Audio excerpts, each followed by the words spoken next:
In today's video, I am going to teach you how to sign out of your Google account on Google Chrome. To begin, open Google Chrome on your computer. Make sure the browser is fully open and that you are on any normal Chrome window. You do not need to be on a specific website for this. As long as Chrome is running, you are ready for the next part. Now move your attention to the top right corner of the Chrome window. Near the three-dot menu, you will see your Google account image or profile picture. In some cases, this may show a photo, an initial, or a generic profile icon if no photo has been added. This icon represents the Google account currently connected to Chrome. Click on that profile image. This will open the account or profile menu. Take a moment to look through the options that appear.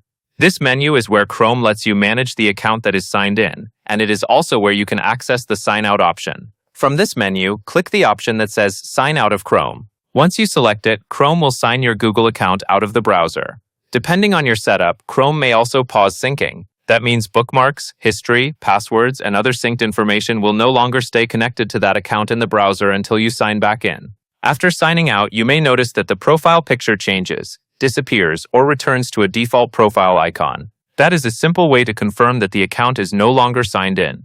If you were signed into multiple browser profiles, make sure you are signing out of the correct one before closing the window. A helpful tip is to double-check the top right corner after the sign-out is complete. This makes it easier to confirm that the account has been removed from the active Chrome session. If needed, you can always sign back in later from the same area. That is all there is to it.